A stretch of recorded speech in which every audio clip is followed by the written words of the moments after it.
Was that actually in an actual real like house kitchen, or was that a set that was built? Yeah, well, it ended up becoming a set, but it started off in a house. The producers bought a house and they built that kitchen inside of it and designed it so that we can hang lights from the ceiling. So there's like speed rail up in the ceiling and whatnot, with little holes that just drop in, so we can just do everything, put a grid up and do everything. And it was in a house. First two seasons, seasons 5 and 6.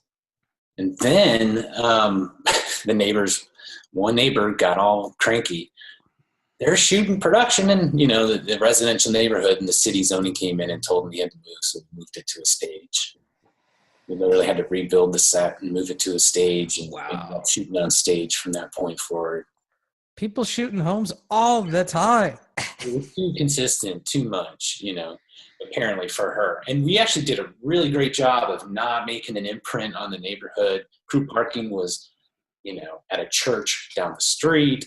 We would just bring a van in and drop us off. And like I said, the crew's one person per crew. It's not a huge amount of people. We don't shoot outside. The only thing that was interfering was you'd see, 12Ks hanging outside, bouncing into the window. Yeah. That's it. We're not loud. It was kind of ridiculous, but apparently they knew somebody on the city council, and they, decided to pull some weight. Yeah. Well, so it sounds like you had to have a small crew. You couldn't be running around with, 30 people in such a small area. Well, it worked out. I think, Alton's philosophy was that, hire good people and pay them well and still put out a pretty decent product. And we only worked 10-hour days. It was awesome. Oh, wow. Yeah. He had a family as well, so he didn't want to work 12 hours. So we were 7 to 6:30, or 7 to 6:30. Yeah. So well, awesome. It was good to have. And you guys were like extras too. Like I've seen you on camera a few times. Like if they, we're doing something where like there's 3 guys dressed up as secret agents or whatever. Yeah, we always carried the same guys. Marshall was always a secret agent. Our Steadicam operator, Ramon, he was always a doctor. He just had that perfect speech, just kind of delivery. He was awesome at it. Our electric guy, David Traylor, he was always the cop. And some other and a couple other recurring characters. He was fun to have. And then we also hired a good pool of comedy actors from Atlanta that became recurring characters on the show as well. But yeah, he didn't want to pay actors. I mean, he paid those guys. Right. But these small little bit pieces, he didn't want to have to pay anybody for it. So he just dressed us up and had us, do these characters. I was always an Amish guy.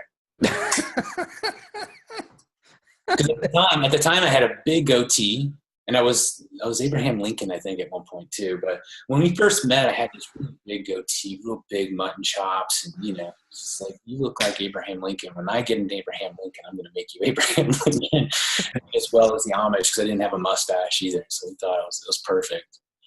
And so I've played a couple Amish people. Nice. My favorite hippie. I was a dirty hippie, which was a far stretch, I know.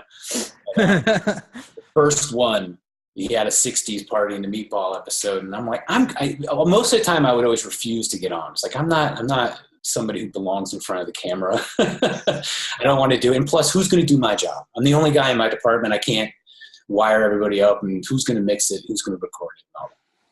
So I always refused. And then he had a 60s party, and I'm like, oh, wait, hold on. I got to get in this. I want to get in the background on this one.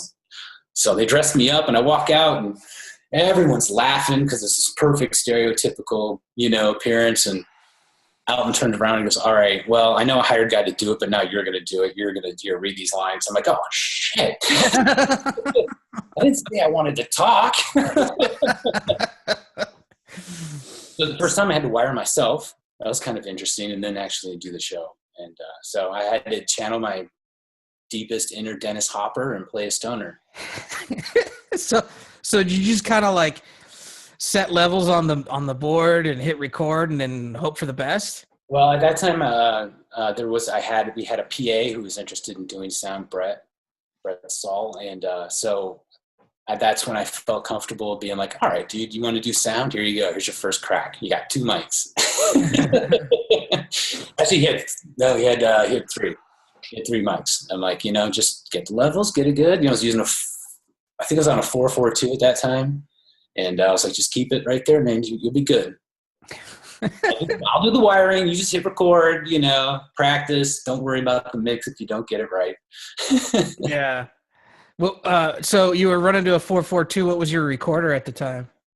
Well, this show was kind of unique.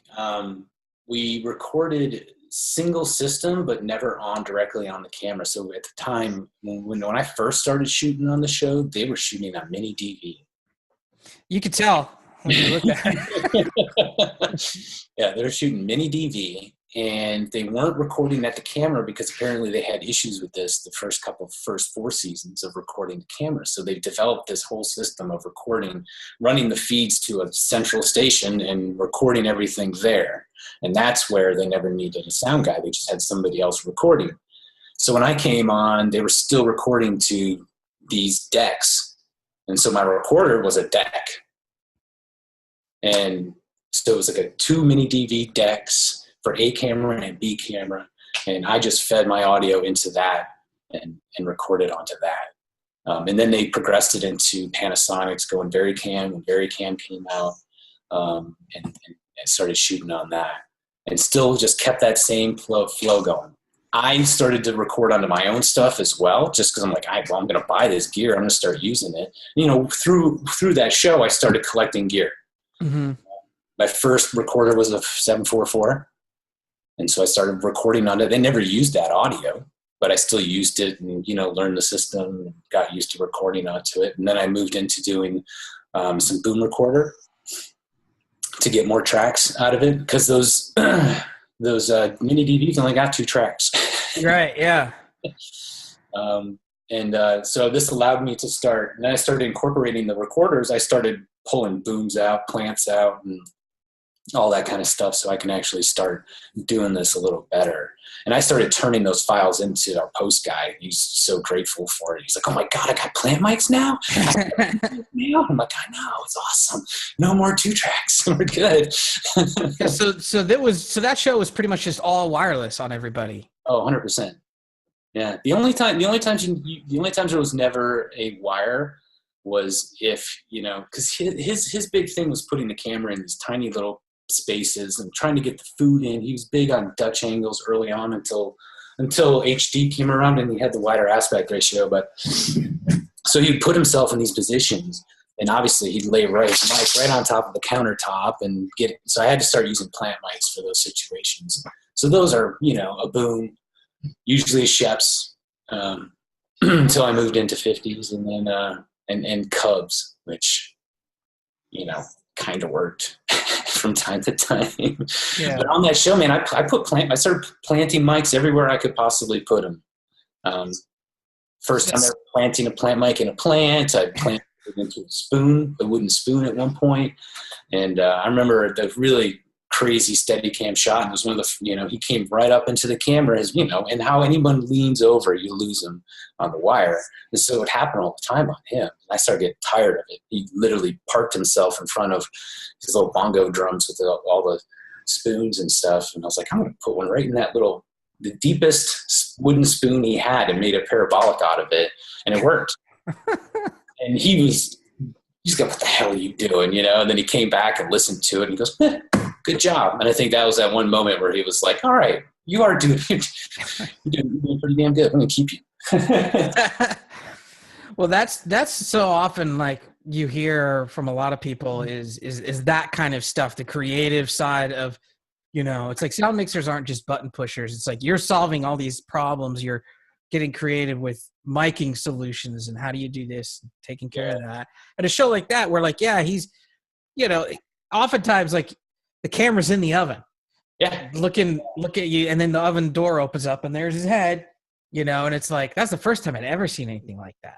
Yeah. Well, Lock, Stock, and Barrel was the first time I saw that. And I kind of teased him a little bit. I'm like, you stole that idea from Lock, Stock, and Barrel, didn't you? Yeah, they have an oven cam shot in that movie. And I was like, oh my God.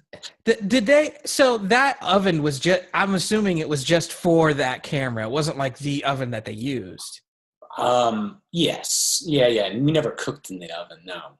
That's what you mean. Yeah. Cause I'm like, there could be no back on that oven. Like it's, well, when they were shooting that mini DV, they did. It was a real oven. No backs were taken off. Neither was the fridge or any of the cabinets. I mean, they ended up using these tiny mini DV cameras that they would just stuff in the corner and then, hit record. Hope it's in focus. And when we were forced out of the house, it was actually a blessing, because now we had to build a set, and now they took the backs out of everything. And that allowed him to do so many more moves inside the fridge. Then he was able to start moving from one shelf to the next shelf to the next shelf, and really, moving in and out of the oven, all the cabinet shots that he was able to get more. So, it was a blessing in disguise for him for his creativity, because now I no longer had to use those tiny little cameras, and, the quality of those are not the best. Yeah. It's that show, in terms of a cooking show, obviously it was like, it took it to another level in terms of like, it was a food show. Well, that's true. Yeah. It's not like the Julia Childs, it wasn't like, today we're going to make a beef Wellington with mashed potatoes. It's like, no, today's topic is asparagus or blueberries. Yeah. We joked about that all the time. As a food show, not a plop and stir. That's what we always call them. It was plop, stir, bake, so, yeah. No, he got into the science of it and the history of it. That's what made it interesting. It was awesome. Do yourself a favor and subscribe right now, because when you do, you'll get notified when I upload new videos with lots of cool information. Information that I learned from lots of expensive college and years of experience. Only you get it for free. So subscribe right now.